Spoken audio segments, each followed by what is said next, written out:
તમારા બધાનું ફરીથી હાર્દિક સ્વાગત છે મારી ચેનલમાં। કારેલા ડાયાબિટીસના પેશન્ટ માટે ખૂબ જ ગુણકારી ગણાય છે અને જનરલી આપણે જ્યારે પણ કારેલાનું શાક બનાવીએ ત્યારે કારેલાની છાલ ફેંકી દેતા હોઈએ છીએ। તો ચાલો આજે આપણે તે જ કારેલાની છાલમાંથી ટેસ્ટી એવું શાક બનાવીએ જે ટેસ્ટમાં બિલકુલ કડવું નથી લાગતું। કદાચ તમે ક્યારેય ન ટ્રાય કરી હોય તો એકવાર ચોક્કસથી ટ્રાય કરજો। ચાલો જોઈ લઈએ કેવી રીતે બનાવવાનું છે। તો તેની માટે અહીંયા મેં 2 કારેલા લીધા છે। આ મોટી સાઈઝના છે એટલે વજનમાં જોઈએ તો લગભગ તે 200 થી 250 ગ્રામ છે। હવે તેમાંથી એક કારેલું લઈ અને તેનો ડેટાનો ભાગ અને ટોચનો ભાગ આપણે કાઢી લેવાનો છે। ત્યારબાદ તેની છાલ ઉતારી લઈશું। તમે જે દિવસે કારેલાનું શાક બનાવો તે દિવસે તમારે કારેલાની છાલનું શાક નહીં બનાવવાનું, કેમ કે એક જ દિવસે 2 સરખા ટેસ્ટવાળા શાકની મજા નહીં આવે। તો આ કારેલાની છાલને તમે ફ્રીજમાં લગભગ 5 થી 6 દિવસ સુધી સ્ટોર કરી શકો છો અને કારેલાનું શાક બનાવ્યા પછી લગભગ 2 થી 3 દિવસ પછી અથવા જ્યારે પણ તમને ઈચ્છા થાય ત્યારે તમે આ કારેલાની છાલનું શાક બનાવી શકો છો। ખૂબ જ ટેસ્ટી લાગે છે આ શાક। તો આવી રીતે આપણે બંને કારેલાની છાલ ઉતારી લઈશું અને આ છાલ લગભગ 1 વાટકી જેટલી થઈ છે। હવે નેક્સ્ટ ગેસ ઉપર મેં એક પેન રાખી દીધું છે। તેની અંદર મેં 1.5 વાટકી બેસન લીધું છે।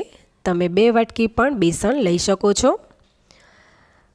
હવે ગેસની ફ્લેમ સ્લો ટુ મીડિયમ કરી અને આવી રીતે કન્ટિન્યુઅસ ચલાવતા આપણે ચણા લોટને શેકી લેવાનો છે। તમે જો કાચો લોટ યુઝ કરો શાકમાં તો શાક થોડુંક ચીકણું બને, પરંતુ આવી રીતે ચણા લોટને શેકીને લેવાથી શાક બિલકુલ ચીકણું નથી લાગતું અને સરસ ટેસ્ટી લાગે છે। તો જેમ જેમ ચણા લોટ શેકાશે તેમ તેમ તેની ફ્લેવર ખૂબ સરસ આવશે અને તેનો કલર પણ થોડોક ચેન્જ થઈ જશે। તો અહીંયા લગભગ 3 થી 4 મિનિટ જેવું થઈ ગયું છે અને ચણા લોટનો કલર ચેન્જ થઈ ગયો છે, મતલબ કે શેકાઈ ગયો છે। હવે તેને સાઈડમાં લઈ લઈશું। ત્યાર પછી તે જ પેનની અંદર મેં 3 મોટી ચમચી જેટલું તેલ લીધું છે। તેલ તમે તમારા ટેસ્ટ એકોર્ડિંગ ઓછું વધારે લઈ શકો છો। તેલને ગરમ થવા દઈશું। તેલ ગરમ થાય એટલે અડધી ચમચી રાઈ એડ કરવાની છે। ત્યારબાદ અડધી ચમચી જીરું એડ કરી દઈશું। ત્યારબાદ અડધી ચમચી જેટલો મેં અજમો એડ કર્યો છે, જેથી કરીને ટેસ્ટ ખૂબ સરસ આવે। થોડાક એવા લીમડાના પાન એડ કરીશું અને એક લીલું તીખું મરચું મેં ઝીણું કટ કરીને એડ કર્યું છે। તમે તમારા ટેસ્ટ મુજબ લઈ શકો છો અથવા સ્કીપ કરવું હોય તો પણ ચાલે। બરાબર મિક્સ કરી લઈશું। ત્યાર પછી મેં અહીંયા 1 ચમચી વરિયાળી એડ કરી છે અને 1 ચમચી સફેદ તલ એડ કરીશું। તો વરિયાળી એડ કરવાથી ખૂબ જ સરસ ટેસ્ટ આવે છે, તો ખાસ એડ કરજો। ત્યારબાદ મેં 1 ટામેટાને કટ કરીને લીધું છે, તે એડ કરશું।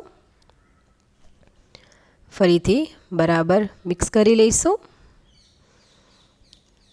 ત્યારબાદ 1 ઇંચ આદુના ટુકડાને ગ્રેટ કરીને એડ કરી દઈશું। જે લોકો જૈન છે તે લોકો આદુને સ્કીપ કરી શકે છે અને જે લોકો લસણ ડુંગળી ખાતા હોય તે લોકો આ ટાઈમે લસણ અથવા ડુંગળી જે એડ કરવું હોય તે કરી શકે છે। બરાબર મિક્સ કરી લીધું છે મેં। ત્યાર પછી તેની અંદર અડધી ચમચી જેટલી હળદર એડ કરવાની છે, જેથી કરીને શાકનો કલર ખૂબ જ સરસ આવે અને 1/4 ટીસ્પૂન જેટલું મીઠું એડ કરી દઈશું, જેથી કરીને ટામેટાં જલ્દીથી સોફ્ટ થઈ જાય। બરાબર મિક્સ કરી લઈશું અને હવે કવર કરી કૂક થવા દઈશું લગભગ 2 મિનિટ જેટલું। તો 2 મિનિટ જેવું થઈ ગયું છે। ખોલીને ચેક કરીએ તો તમે જોઈ શકો છો ટામેટાં એકદમ સોફ્ટ થઈ ગયા છે, મતલબ કે કૂક થઈ ગયા છે। હવે તેની અંદર આપણે જે છાલ ઉતારી હતી તે બધી એડ કરવાની છે। આ છાલ 1 વાટકી છે અને તેને મેં પહેલાં પાણીથી વોશ કરી લીધી હતી। પછી એડ કરી દઈશું અને હવે શાકમાં બિલકુલ પાણી નથી નાખવાનું અને આપણે છાલને કૂક થવા દઈશું, કેમ કે આપણે જે ટામેટાં એડ કર્યા છે અને તેલનો ભાગ છે તેની અંદર જ આ છાલ એકદમ સોફ્ટ થઈ જશે. બરાબર મેં મિક્સ કરી લીધું છે. ફરીથી કવર કરી લઈશું અને છાલને સોફ્ટ થવા દઈશું, લગભગ 2 થી 3 મિનિટ જેવું. તો 2 થી 3 મિનિટ પછી અહીંયા તમે જોઈ શકો છો કે કારેલાની છાલનો કલર ચેન્જ થઈ ગયો છે અને એકદમ સોફ્ટ થઈ ગઈ છે, મતલબ કે કૂક થઈ ગઈ છે. ફરીથી મેં બરાબર મિક્સ કરી લીધું છે અને હવે તેની ઉપર થોડાક મસાલા કરી લઈએ. તો તેની માટે મેં 2 ચમચી લાલ મરચું એડ કર્યું છે. તમે તમારા ટેસ્ટ મુજબ લઈ શકો છો. 1 ચમચી ધાણા જીરું એડ કરી દઈશું અને થોડુંક મીઠું એડ કરશું સ્વાદ પ્રમાણે, મતલબ અડધી ચમચી જેટલું. આગળ પહેલાં થોડુંક મીઠું એડ કર્યું હતું, માટે આપણે તેટલું ઓછું કરવાનું છે. ફરીથી બરાબર મિક્સ કરી લેવાનું છે.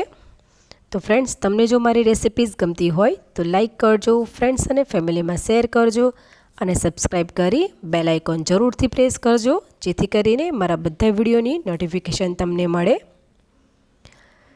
ત્યારબાદ અહીંયા મેં 2 મોટી ચમચી જેટલો ગોળ લીધો છે, જેથી કરીને બાળકો ખાઈ શકે. પરંતુ તમે 1 ચમચી ગોળમાં પણ આ શાક બનાવી શકો છો, બિલકુલ કડવું નથી લાગતું. તમે ગોળની જગ્યાએ ખાંડનો પણ ઉપયોગ કરી શકો છો, અથવા જે લોકો ડાયાબિટીસના પેશન્ટ છે તે લોકો બિલકુલ ગળપણ વગર પણ આ શાક બનાવી શકે છે. આગળ આપણે જે ટામેટાનો ઉપયોગ કર્યો અને જે બેસનનો ઉપયોગ કરવાના છીએ તેનાથી આ શાક બિલકુલ કડવું નથી લાગતું. અને તમે જો લાઇટ કલરનો ગોળ યુઝ કરશો તો આ શાકનો કલર પણ થોડોક લાઇટ આવશે. તો અહીંયા ગોળ બરાબર મિક્સ થઈ ગયો છે. ત્યારબાદ આપણે જે બેસન સાઈડમાં મૂક્યું હતું તેને આપણે આવી રીતે લેયરમાં પાથરી દેવાનું છે. અત્યારે બિલકુલ હલાવવાનું નથી અને તેને કવર કરી અને કૂક થવા દઈશું લગભગ 2 મિનિટ જેવું. તો 2 મિનિટ પછી ખોલીને બરાબર મિક્સ કરવાનું છે આપણે. તો આ શાક તમે ટેસ્ટ કરશો તો તમને બિલકુલ ખ્યાલ પણ નહીં આવે કે તમે કારેલાની છાલનું શાક ખાધું છે, એટલું સરસ બને છે. બરાબર મેં મિક્સ કરી લીધું છે અને બિલકુલ તળિયે બેસન ચોંટતું પણ નથી. હવે ફરીથી આપણે આ શાકને કૂક થવા દેવાનું છે, મતલબ કે કવર કરી લઈશું અને લગભગ 2 થી 3 મિનિટ જેવું કૂક થવા દઈશું, જેથી કરીને બેસનની ચીકાશ એકદમ જતી રહે. 2 થી 3 મિનિટ જેવું થઈ ગયું છે અને ફરીથી આપણે બરાબર મિક્સ કરી લઈશું. તો ફ્રેન્ડ્સ, તમે કદાચ ક્યારેય ન ટ્રાય કરી હોય તો આ શાક એકવાર ચોક્કસ બનાવીને ટ્રાય કરજો. શાકને વધારે ટેસ્ટી બનાવવા માટે તેની અંદર 1/4 ટીસ્પૂન જેટલો ગરમ મસાલો, થોડુંક એવું લીંબુ એડ કરી દઈશું અને થોડીક ઉપરથી કોથમીર એડ કરી દેવાની છે. ત્યાર પછી ફરીથી બરાબર મિક્સ કરી લઈશું. તો બિલકુલ કડવું ના લાગે એવું આ કારેલાની છાલનું શાક બનીને રેડી થઈ ગયું છે. ગેસની ફ્લેમ બંધ કરી લઈશું અને તેને એક બાઉલમાં સર્વ કરી લઈશું. તો મેં અહીંયા સર્વ કરી લીધું છે. તમે પણ એકવાર ચોક્કસ બનાવીને ટ્રાય કરજો.